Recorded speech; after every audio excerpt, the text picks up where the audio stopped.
បាទសូមគោរពអនុញ្ញាតជម្រាបសួរបាទសម្រាប់បងប្អូនប្រជាកសិករបាទហើយក្នុងថ្ងៃនេះផងដែរបាទអញ្ចឹងនៅក្នុងក្រលនេះដែរខ្ញុំក៏សូមបង្ហាញជូនណាជាមួយនឹង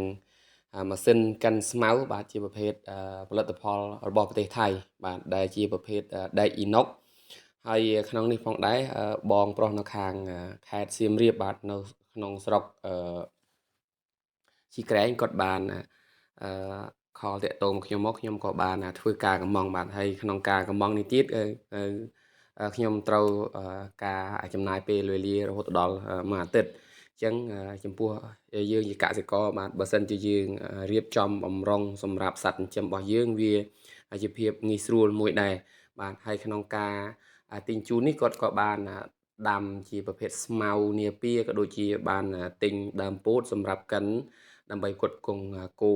របស់គាត់បាទតែមុននឹងបង្ហាញពីទម្រង់ម៉ាស៊ីនបាទអញ្ចឹងក៏បង្ហាញមុខរឿងយូរបាទហើយនេះជាការឃ្លុំបេបាទមកចេញពីរោងចក្រអញ្ចឹងខ្ញុំក៏អត់បានហែកបង្ហាញទេពេលបងប្រុសគាត់យកទៅដល់គាត់ក៏ផ្ញើជាវីដេអូបាទបង្ហាញជូនខ្ញុំនេះជាសកម្មភាពបង្ហាញផ្ញើជូនបាទទៅគាត់នៅខាងខេត្តសៀមរាបអញ្ចឹងយើងយកមកដល់កន្លែងក្រុមហ៊ុនខាងផ្ញើឲ្យអីវ៉ាន់ហើយអញ្ចឹងបាទអញ្ចឹងបងប្អូនទាំងអស់គ្នាអ្នកដែលមានចំណាប់អារម្មណ៍ចង់បានជាមួយនឹងប្រភេទម៉ាស៊ីនកិនស្មៅផលិតផលរបស់ក្រុមហ៊ុនថៃបងប្អូនអាចតាក់ទងមកបានតាមប្រព័ន្ធលេខទូរស័ព្ទក៏ដូចជាប្រព័ន្ធ Telegram បាទដែលមានលេខ097 8978097បាទអញ្ចឹងនេះជា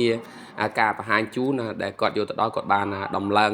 រួចរាល់គាត់ក៏ធ្វើការកិនសាកបាទអញ្ចឹងការកិនសាកឃើញថាស្មៅខ្ទេចល្អហើយតួម៉ាស៊ីនរឹងមាំបាទអញ្ចឹងជាប្រភេទដែកអ៊ីណុកខ្ញុំបង្ហាញជូនមកជុំបាទហើយជើងត្រូនេះក៏រឹងមាំហើយក៏មានជាប្រភេទចដើទាញចូលបាទដើម្បីងាយស្រួលក្នុងការ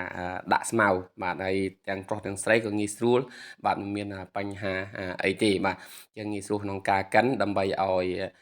សត្វចិញ្ចឹមរបស់បងប្អូនងាយស្រួលក្នុងការស៊ីបាទហើយនៅផ្នែកខាងលើនេះផងដែរក៏វាមានជាតៅឬក៏ជា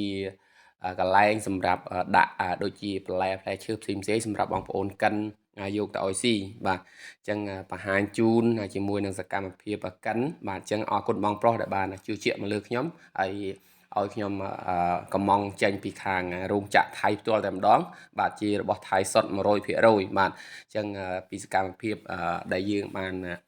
ធ្វើការបង្ហាញជូនជាមួយបងប្អូនប្រជាកសិករទាំងអស់គ្នាបាទអញ្ចឹងចំពោះម៉ាស៊ីនបាទវាមានជាប្រភេទប្រើម៉ាស៊ីនសាំងផងប្រើម៉ូទ័រផងបាទអញ្ចឹងបងប្អូនដែលចង់បានបាទយើងអាចកម្មង់បានគ្រប់តម្រូវការបាទហើយនេះជាការកិនបង្ហាញជូនពីសកម្មភាពផ្សេងនៅតាមបណ្ដាក្រលគោដែលបងប្អូនចង់បានហើយវាមាន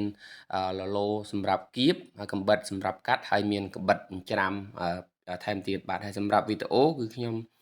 សូមបង្ហាញជូននៅត្រឹមនឹងទេទៅដល់បងប្អូនប្រជាកសិករជាពិសេសបងប្អូនដែលជាអ្នកចិញ្ចឹមសត្វដែលមានចំណាប់អារម្មណ៍ក៏អាចសាកសួរបានជាមួយនឹងព័ត៌មានលម្អិតណាមួយដែលចង់ដឹងពីបញ្ហាម៉ាស៊ីនឬក៏តាក់ទងទៅនឹងតម្លៃបងប្អូនអាចសាកសួរបានបាទជាចុងក្រោយខ្ញុំបាទមានតែប៉ុណ្្នឹងទេអរគុណរាល់ការតាមដានរបស់បងប្អូនតាំងពីដើមរហូតដល់ចប់